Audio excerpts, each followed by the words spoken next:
Hello મિત્રો, આજે આપણે જાણીશું રિસિપ્ટ એટલે શું. રિસિપ્ટ એટલે આવક. તો પેલું છે, ધંધામાં થયેલા કોઈ પણ પ્રકારની આવક તે રિસિપ્ટ ગણાય. ધંધાની અંદર કોઈ પણ પ્રકારની આપણે આવક થાય એટલે એ આપણે રિસિપ્ટ ગણવાની છીએ. પછી બીજું છે, થયેલ આવક રોકડ રકમ સ્વરૂપે હોઈ શકે અને ચેક સ્વરૂપે પણ હોઈ શકે. આપણે જે આવક થાય એ ગમે એ સ્વરૂપે આવે, રોકડાય આવે, અમુક જગ્યાએથી અમુક આપણે ચેક આપે, પણ છે આપણે આવક, આપણે કોઈ પણ જાતની આવક રિસિપ્ટ તરીકે જ લેવાની રહેશે. જો રોકડ રકમ આવતી હોય તો રોકડ આપનાર વ્યક્તિનું ખાતું અને રોકડ ખાતું ધ્યાનમાં લેવાનું થાય. જો આપણા ધંધામાં આવક આવે અને કોઈ રોકડા આપણે આપે તો એ રોકડા આપે તો એમાં એ રોકડ આપનાર વ્યક્તિનું ખાતું એક આપણે ધ્યાનમાં લેવાનું થાય, અને બીજું એક રોકડ ખાતું, રોકડા આવ્યા એટલે આપણે એક રોકડ ખાતું ધ્યાનમાં લેવાનું થાય. તેમજ જો ચેક આવતો હોય તો ચેક આપનાર વ્યક્તિનું ખાતું અને બીજું આપણા ધંધાની બેંકનું જે ખાતું હોય ને એ ધ્યાનમાં લેવાનું થાય. કેમ કે ચેક આવશે તો એ આપણે ડિપોઝિટ આપણા બેંક એકાઉન્ટમાં કરવાનો થઈ છે. એટલે હવે આના ઉપરથી આપણે નામાંના થોડા ગોલ્ડન રૂલ્સની જરૂર પડે, જે અહીંયા નીચે આપણે લખેલા છે કે વ્યક્તિનું ખાતું હોય તો લાભ લેનારનું ખાતું ઉધાર થાય અને લાભ આપનારનું ખાતું જમા થાય. આ એક એકાઉન્ટનો નિયમ છે કે લેનાર ખાતે ઉધાર તે આપનાર ખાતે જમા, જો વ્યક્તિનું ખાતું હોય તો. તેમજ જો માલ મિલકત ખાતું હોય તો માલ મિલકત આવે તો ઉધાર અને જાય તો જમા. આપણે રિસિપ્ટની અંદર આ નિયમ ઉપરથી જ આપણે એન્ટ્રી કરવાની રહીએ. પછી ઉપજ ખર્ચ ખાતું હોય તો ખર્ચ કે નુકસાન ખાતે ઉધાર તે ઉપજ કે આવક ખાતે જમા. તેની અસર આવી રીતે થાય. તો આપણે ચાલો થોડા એક્ઝામ્પલ સાથે તેની એન્ટ્રી કેવી રીતે કરવી અને તેની અસર કેવી રીતે આપવી તે સમજીએ. તો ટેલીમાં આપણે રિસિપ્ટ વાઉચરની એન્ટ્રી ઉદાહરણ સાથે પ્રેક્ટિસ કરશું આપણે. તેમાં ફર્સ્ટ ઓપ્શન છે, વેચેલ માલના રૂપિયા 5000 પ્રિતેશભાઈએ રોકડા આપ્યા. હવે આની અંદર શું છે, પ્રિતેશભાઈએ રોકડા રૂપિયા આપ્યા છે, તો આમાં શું થયું, એક રોકડ ખાતું આવશે અને એક પ્રિતેશભાઈનું ખાતું આવશે. તો રોકડ ખાતામાં શું થયું, આપણે ઉપર છે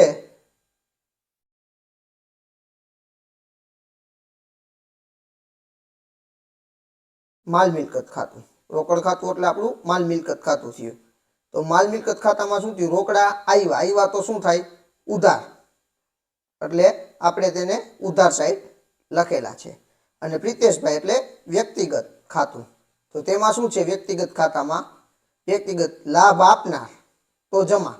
લાભ કોને આપ્યો, આપણે પ્રિતેશભાઈએ, એટલે આવે તો ઉધાર અને જાય તો જમા. આ પણ થઈ શકે. તો ગયા કોની પાસેથી, પ્રિતેશભાઈ પાસેથી, તો પ્રિતેશભાઈનું ખાતું આપણે જમા સાઈડ આપવાનું થાય. તો આપણે આવડી એન્ટ્રી ટેલીની અંદર કેવી રીતે કરવી, તો સૌપ્રથમ ટેલી પ્રાઇમ ઓપન કરી લેશું. તેમાં આપણે ઓલરેડી જે કંપની બનાવેલી હતી એ જ કંપનીની અંદર આપણે એન્ટ્રી કરશું, કેમ કે આપણે જેને માલ સેલ કરેલો છે તેના જ રૂપિયા આપણા ખાતામાં આવશે. એટલે આપણે એના ખાતામાં રૂપિયા જમા લેવા, એના ખાતાની અંદર કેવી રીતે ક્લોઝિંગ બેલેન્સ રહે છે તે બધું આપણે જાણીશું.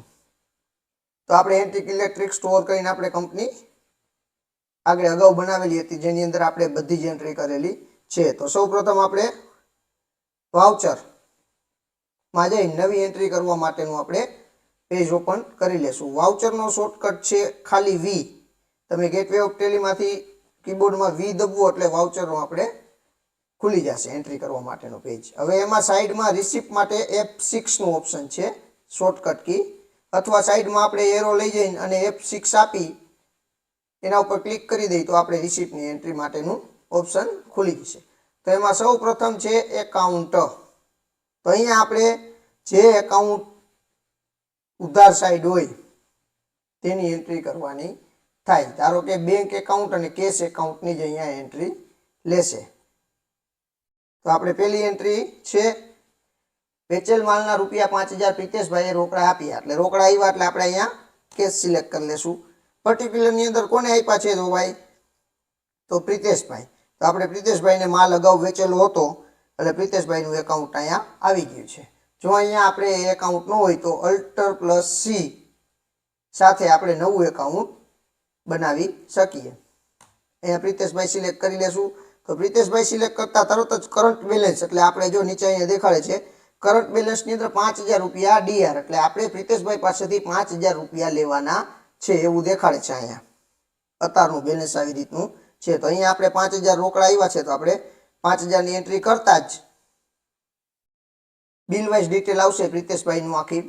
તો એની અંદર આપણે જો એડવાન્સ રૂપિયા કેવી રીતના આવ્યા છે, એડવાન્સ આવ્યા છે કે કોઈ અગાઉ આપણે બિલ દીધેલું હતું અગેન્સ્ટ રેફરન્સ, એટલે અગાઉ બિલ દીધેલું હતું તેના અગેન્સ્ટ આવ્યા છે, કે ન્યૂ રેફરન્સ એટલે સાવ નવું જ રેફરન્સ આપણે એડ કરવું છે. ધારો કે આપણે પ્રિતેશભાઈને 5000 નો માલ દીધો, પ્રિતેશભાઈએ આપણે 10000 રૂપિયા આપ્યા છે, તો અહીંયા આપણે ન્યૂ રેફરન્સની અંદર આપણે એડવાન્સ કરીને આપણે તેની એન્ટ્રી કરી શકીએ, અથવા ઉપર એડવાન્સ સિલેક્ટ કરીને પણ કરી શકીએ. અથવા પ્રિતેશભાઈએ એમને લમસમ રૂપિયા આપ્યા હોય તો અહીંયા ઓન એકાઉન્ટ આપણે લેવાનું થાય. પ્રિતેશભાઈએ આપણે એઝ પર રેફરન્સની અંદર જઈ પ્રિતેશભાઈનું 1 નંબરનું બિલ બનેલું છે 1 એપ્રિલે 5000 રૂપિયાનું, તેના અગેન્સ્ટ આપણે આ પેમેન્ટ આવ્યું છે, તો આપણે તે સિલેક્ટ કરી લેશું અને એન્ટર આપતા આપણે જોશું તો અહીંયા કરંટ બેલેન્સની અંદર 0 થઈ જશે, કેમ કે 5000 આપણે લેવાના હતા અને 5000 નું પેમેન્ટ પ્રિતેશભાઈનું આવી ગયું છે, એટલે આપણે હવે એની પાસેથી કંઈ લેવાનું નથી. ફરીથી એન્ટર આપતા આપણે નેરેશનમાં વહી જશું. તેની અંદર આપણે જે નેરેશન હોય તો તે નેરેશન અહીંયા ફિલઅપ કરવાનું એન્ડ ફાઇનલ એક્સેપ્ટ આપી વાય દબાવતા આપણી એન્ટ્રી થઈ જશે. હવે સેકન્ડ એન્ટ્રી છે, રૂપિયા 4000 નો માલ રમેશને વેચ્યો હતો, તેના રોકડા મળ્યા. હવે આની અંદર ગમે એવી રીતે એન્ટ્રી આવે કે રમેશને વેચ્યો તો એના રોકડા રૂપિયા આવ્યા. આપણે ખાસ ધ્યાન રાખવાનું શું કે ભાઈ કયા બે ખાતા છે, તો એક આ રમેશભાઈનું ખાતું છે અને એક રૂપિયા રોકડા આવ્યા એટલે એક રોકડ ખાતું થયું. તો રોકડ ખાતું એટલે માલ મિલકત ખાતું થાય અને રમેશભાઈનું ખાતું એટલે એ વ્યક્તિગત ખાતું થાય. તો રોકડ ખાતું માલ મિલકત ખાતામાં આવે તો ઉધાર, તો શું થયું, રોકડા આવ્યા છે તો રોકડ ખાતું માલ મિલકત ખાતામાં આવે તો આવ્યા છે એટલે ઉધાર, અને રમેશભાઈનું વ્યક્તિગત ખાતું જાય તો જમા, એટલે રમેશભાઈનું ખાતું આપણે જમા સાઈડ લેશું. તો અહીંયા આપણે રોકડા આવ્યા છે તો અહીંયા કેશ લઈ લેશું. અહીંયા રમેશ ભાઈ સેલ્સનું આપણે ઓલરેડી અગાઉ સેલ્સનું એકાઉન્ટ બનાવેલું હતું એટલે તે સિલેક્ટ કરી લેશું. અહીંયા પણ આપણે જો કરંટ બેલેન્સની અંદર 4000 રૂપિયા ડીઆર દેખાડે છે કે રમેશભાઈના 4000 રૂપિયા બાકી છે, તો અહીંયા આપણે 4000 રૂપિયા આવ્યા છે તો અહીંયા આપણે 4000 ની એન્ટ્રી કરશું. અહીંયા પણ આગલા એન્ટ્રી મુજબ એઝ પર રેફરન્સની અંદર આપણે સિલેક્ટ કરી બીજા નંબરનું એનું બિલ બનેલું છે કે ભાઈ રમેશભાઈનું આ 2 નંબરનું બિલ હતું એના અગેન્સ્ટ આપણે આ પેમેન્ટ આવ્યું છે એટલે એ સિલેક્ટ કરી લેશું. એટલે રમેશભાઈનું અહીંયા કરંટ બેલેન્સ 0 થઈ જશે અને એનું રિસિપ્ટ થઈ જશે. નેરેશનમાં કાંઈ લખવું હોય તો આપી દેવાનું, નહીતર ફાઇનલ એક્સેપ્ટ આપી વાય દબાવતા આપણી એન્ટ્રી થઈ જશે. પછી ત્રીજું છે, અજયભાઈએ રૂપિયા 15000 નો ચેક આપ્યો. હવે જો આ વ્યવહારમાં શું થયું, ચેક આપ્યો એટલે શું થયું, બેંક એકાઉન્ટ આવ્યું. રેડી, અજયભાઈએ રૂપિયા 15000 નો ચેક આપ્યો એટલે એક ચેક આપ્યો એટલે એક બેંક એકાઉન્ટ થયું અને એક અજયભાઈનું એકાઉન્ટ થયું. તો બેંક એકાઉન્ટ એ પણ વ્યક્તિનું ખાતું આવે અને અજયભાઈ એ પણ વ્યક્તિનું જ ખાતું આવે. તો હવે શું થયું, આવે તો ઉધાર, આવ્યું શું, બેંકમાં આવ્યા ચેક, તો ચેક આવ્યો હે તો બેંક ખાતે ઉધાર, તે અજયભાઈ ખાતે એટલે જાય તો જમા. કોની પાસેથી ગયા હે રૂપિયા, તો અજયભાઈ પાસેથી, તો અજયભાઈના ખાતે જમા. આ બે ખાતા વ્યક્તિગત ખાતા છે તો એ પ્રમાણે આપણે એન્ટ્રી કરવાની રહેશે. તો અહીંયા બેંક લઈ લેશું આપણે, જે આપણી કંપનીની બેંક હોય, આપણી જે પેઢી છે તેની બેંક. તો આપણે બેંકનું એકાઉન્ટ બનાવેલું નથી તો અહીંયા અલ્ટર સી જે શોર્ટકટ છે નવું એકાઉન્ટ બનાવવા માટેની. તમારે કોઈ પણ એકાઉન્ટ નવું ક્રિએટ કરવું હોય તો અહીંયાથી સીધું અલ્ટર સી આપો તો પણ થઈ શકે, અને અહીંયા ઉપર ક્રિએટનું ઓપ્શન છે તેના ઉપર ક્લિક કરશો તો પણ થઈ જશે. તો આપણે અલ્ટ સી આપશું એટલે નવું એકાઉન્ટ માટેનું ઓપ્શન ખુલી ગયું છે. હવે આપણે અહીંયા બેંકનું નામ આપી દઈએ તો ABC કે બેંક એકાઉન્ટ છે તો તેની અંડરમાં અસર આવશે બેંક એકાઉન્ટમાં જ. જો બેંકનું એકાઉન્ટ છે, જો આપણું સીસી અથવા ઓડીનું એકાઉન્ટ હોય તો અહીંયા આપણે સીસી બેંક સીસી અથવા બેંક ઓડીના એકાઉન્ટમાં એની અસર આપવાની રહેશે.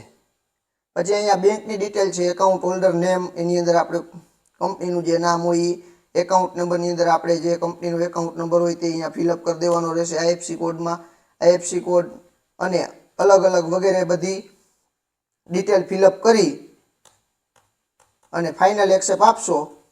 જે જરૂર હોય તે ડિટેલ ફિલઅપ કરીને ફાઇનલ એક્સેપ્ટની અંદર યસ આપતા આપણું બેંકનું એકાઉન્ટ બની જશે. હવે બેંક એકાઉન્ટમાં શું છે, અજયભાઈએ ₹15,000નો ચેક આપ્યો તો અહીંયા અજયભાઈનું ખાતું આવશે. અજયભાઈનો અગાઉ આપણે માલ વેચેલો હતો એટલે એનો ₹15,000નો ચેક આવેલો છે. અજયભાઈનું ખાતું શું છે કે ભાઈ ₹15,000 અજયભાઈના અત્યારે બાકી બોલે છે કરંટ બેલેન્સની અંદર. તો અહીંયા આપણે ₹15,000ની એન્ટ્રી કરશું અને રેફરન્સની અંદર અજયભાઈનું જે બિલ 3 નંબરનું બનેલું છે તે અગેન્સ્ટ પેમેન્ટ આવ્યું છે તો તે સિલેક્ટ કરી લેશું. નેરેશનમાં કંઈ ફિલઅપ કરવું હોય તો નેરેશન આપી દેશું. અહીંયા બેંક એનાલિસિસની અંદર જો ચેક નંબર વગેરે હોય તે અહીંયા ફિલઅપ કરવાનું રહેશે. નેરેશનમાં નેરેશન આપી ફાઇનલ એક્સેપ્ટમાં યસ આપતા આપણી એન્ટ્રી થઈ જશે. પછી ચોથી એન્ટ્રી, ₹5,000નો cheque Ajanta enterprise Dhrol branch તરફથી મળ્યો. તો ₹5,000નો cheque Ajanta enterprise Dhrol branch તરફથી મળ્યો. તો આની અંદર એક શું થયું, ચેક આવ્યો એટલે એક બેંક એકાઉન્ટ થયું અને કોને આપ્યો, અજંતા એન્ટરપ્રાઇઝ, એટલે એ અજંતા એન્ટરપ્રાઇઝ એ વ્યક્તિનું ખાતું થયું અને બેંક એકાઉન્ટ એ પણ વ્યક્તિનું ખાતું થયું. તો આની એન્ટ્રી આપણે કેવી રીતે કરશું, તો એબીસી બેંક આપણી બેંક છે તેમાં ચેક આપણે ડિપોઝિટ કરવાનો થાય એટલે એબીસી બેંકમાં આવ્યા છે રૂપિયા અને કોનો આવ્યો, અજંતા. તો અજંતા એન્ટરપ્રાઇઝ ધ્રોલ બ્રાન્ચના કેટલા રૂપિયા આવ્યા છે, તો ₹5,000. એ 5,000 એન્ટર કરી દઈશું. અહીંયા પણ રેફરન્સ સિલેક્ટ કરી લેશું.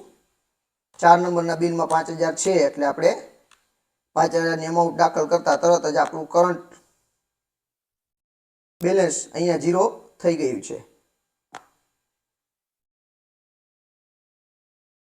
અહીંયા બેંક એનાલિસિસની અંદર ચેક નંબરને વગેરે ફિલઅપ કરી દેવાનું જે જરૂર હોય તે.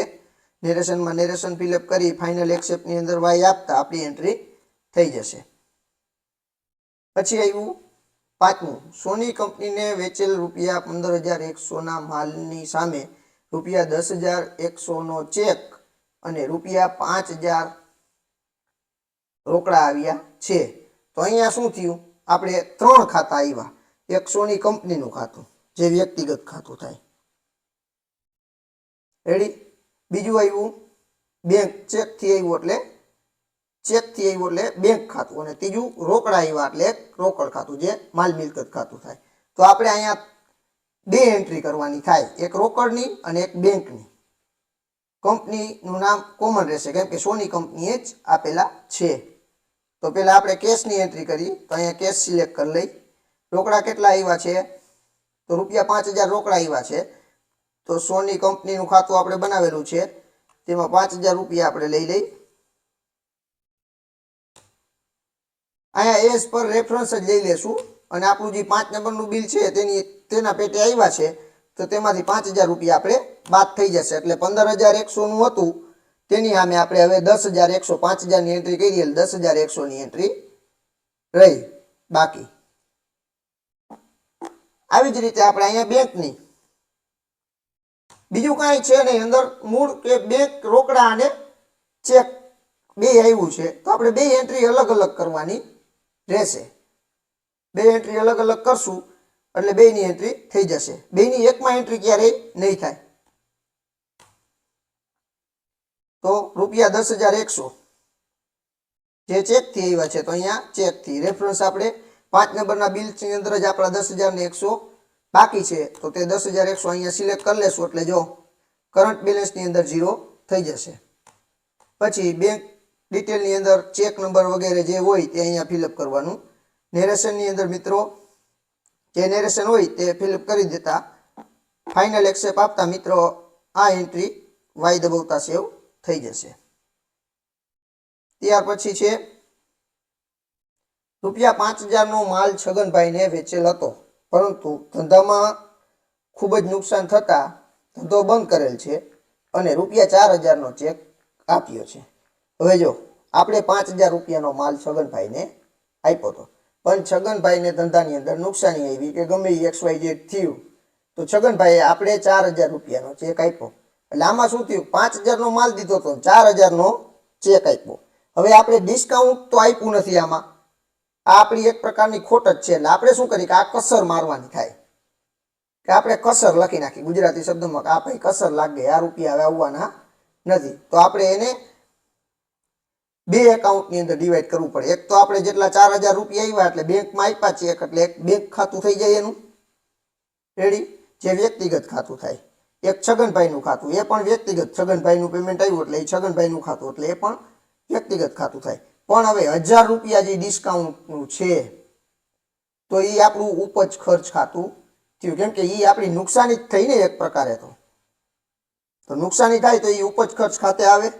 તો આપણે એનું એકાઉન્ટ બનાવેલું જ છે ડિસ્કાઉન્ટ, આપણે ડિસ્કાઉન્ટ દીધું નથી પણ ધરાહાર આપણે ડિસ્કાઉન્ટ દેવું પડ્યું એવું થયું, એટલે એને ઉપજ ખર્ચ ખાતે જે ઇનડાયરેક્ટ એક્સપેન્સની અંદર એની અસર આવે। પણ આ એન્ટ્રી આપણે હવે અત્યારે કરવાની થઈ છે નહીં, કેમ કે આની એન્ટ્રી જનરલ વાઉચરની અંદર થાય, અહીંયા ન થાય। એટલે આપણે અત્યારે રિસિપ્ટની એન્ટ્રી કરી છે એટલે આપણે એક બેંક ખાતું અને એક છગનભાઈનું ખાતું, આ બેની જ એન્ટ્રી કરવાની રહેશે। તો બેંકમાં રૂપિયા આવ્યા છે તો ABC બેંક લઈ લેશું, છગનભાઈનું ખાતું છે તેને લઈ લેશું। છગનભાઈના ખાતામાં જો કેટલાક બાકી બોલે છે 5000 રૂપિયા, હવે એનો 4000નો ચેક આપ્યો છે તો આપણે 4000 રૂપિયા જે બિલ્સ અગેન્સ્ટ આવ્યો છે 8 નંબરના બિલ્સ અગેન્સ્ટમાં, તો જે 4000 લઈ લેશું। હવે જો અહીંયા શું થયું, કરંટ બેલેન્સની અંદર 1000 રૂપિયા છગનભાઈને બાકી છે હજી, કેમ કે 5000નો આપણે માલ દીધો તો 4000નું પેમેન્ટ આવ્યું। હવે એ પેઢી છગનભાઈની નુકસાનીના લીધે બંધ કરી દીધી છે, હવે એ રૂપિયા આપણે આવવાના છે નહીં। એટલે આ આપણે આટલી આપણે ખોટ આવી કહેવાય, અથવા તેને ડિસ્કાઉન્ટ દીધું કે આટલી કસર આપવાની છે, ઘાલખાત ખાતે નાખવાનું છે। તો આ 1000 રૂપિયાની એન્ટ્રી આપણે ઇનડાયરેક્ટ એક્સપેન્સની અંદર જ્યારે જનરલ વાઉચરની એન્ટ્રી કરશું, આપણે શીખશું ત્યારે તેની કરશું। અત્યારે આપણે જે ચેક આવેલો છે તેની એન્ટ્રી કરી લઈએ। અહીંયા ચેકની ડિટેલ ફિલઅપ કરી ફાઇનલ એક્સેપ્ટ વાય દબાવું તો આપણી એન્ટ્રી થઈ જશે।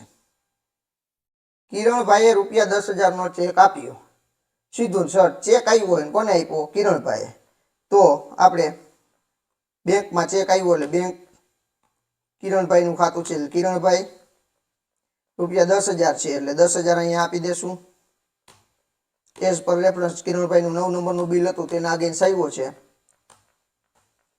ચેક ડિટેલ આપી નેરેશનમાં અને ફાઇનલ એક્સેપ્ટ આપતા આપણી એન્ટ્રી થઈ જશે। હવે લાસ્ટ ઉદાહરણ 8મું, શ્રીજી એન્ટરપ્રાઇઝને ₹10,500નો માલ વેચ્યો, જેમાંથી ₹5500નો ચેક આપ્યો। આપણે શ્રીજી એન્ટરપ્રાઇઝને 10,500 રૂપિયાનો માલ વેચેલો છે, એમાં ₹5500નો ચેક આપ્યો છે રેડી। તો શ્રીજી એન્ટરપ્રાઇઝ એક વ્યક્તિગત ખાતું થયું અને બેંકમાં ચેક આવ્યો એટલે બેંકનું ખાતું તે પણ વ્યક્તિગત ખાતું થયું। એટલે આની એન્ટ્રી કેવી રીતે કરશું આપણે, તો અહીંયા ABC બેંક, અહીંયા શ્રીજી એન્ટરપ્રાઇઝ, કેટલા રૂપિયાનો ચેક આવ્યો, 5500નો, તો આપણે 5500નો અહીંયા લઈ લેશું। એઝ પર રેફરન્સમાં લેશું આપણે જે 10,500નો આપણે માલ વેચ્યો તો એના અગેન્સ્ટ 5500નો ચેક આપ્યો છે, એટલે આપણે અહીંયા 5500 સિલેક્ટ કરી રેફરન્સમાં, એટલે આપણે 5000 રૂપિયા રાઉન્ડ ફિગર તેના બાકી રહેશે, કરંટ બેલેન્સની અંદર દેખાડે છે। હવે એની એન્ટ્રી બીજી વાર ગમે ત્યાં ચેક આવશે તો અહીંયા આપણે 10,000ની જે 5000 બાકી છે એની જગ્યાએ 7,000નો ચેક આવે તો આપણે બીજા 2,000 રૂપિયા છે એ ઓન એકાઉન્ટ લઈ લેવાના। અહીંયા ચેક અમાઉન્ટ ને વગેરે ફિલઅપ કરી અને ફાઇનલ એક્સેપ્ટ આપી એટલે આપણી એન્ટ્રી થઈ જશે। તો રિસિપ્ટ વાઉચરની એન્ટ્રી આવી રીતે કરવાની થાય આપણે ટેલીમાં, જેની અંદર આપણે ખાસ ધ્યાન રાખવાનું છે ગોલ્ડન રૂલ્સ નામાના। વ્યક્તિનું ખાતું હોય તો વ્યક્તિના ખાતે કઈ એન્ટ્રી કેવી રીતે કરવી, માલ મિલકત ખાતું હોય તો કઈ એન્ટ્રી કેવી રીતે કરવી, અને ઉપજ ખર્ચ ખાતું હોય તો કઈ એન્ટ્રી કેવી રીતે કરવી રેડી। અને જો તમારે આ PDF જે મેં બનાવેલી છે એક્ઝામ્પલની જે તમને મેં સમજાવ્યું તે પીડીએફ જોતી હોય જાણવા માટે તો ડિસ્ક્રિપ્શનમાં તેની લિંક આપેલી છે, તેના ઉપરથી તમે આ પીડીએફ ડાઉનલોડ કરી શકશો. અને આ જે આપણે વાઉચરની એન્ટ્રી કરેલી છે રિસિપ્ટની, તો તેની અંદર જે આ વેચાણ કરેલું છે માલ, તો આ વેચાણની આપણે એન્ટ્રી જે સેલ્સની એન્ટ્રી કરેલી છે તો તે આપણે એના આગલા વિડીયોની અંદર આપણે સેલ્સની એન્ટ્રી કેવી રીતે કરવી, આ બધા જે એક્ઝામ્પલ છે તેની એન્ટ્રી સેલ્સમાં કેવી રીતે કરેલી છે ને તે આપણા આગલા વિડીયોની અંદર આપણે બતાવેલી છે કે આ એન્ટ્રી કેવી રીતે આપણે સેલ્સમાં કરી. તો સેલ્સની એન્ટ્રી જાણવા માટે પણ આપણો આગલો સેલ્સ વાઉચરની એન્ટ્રી માટેનો જે વિડીયો છે તે આપણે જોવાનો છે. આજના વિડીયો માટે આટલું. કાલે ફરી મળીશું નવા વિડીયો સાથે. જય હિન્દ, જય ભારત.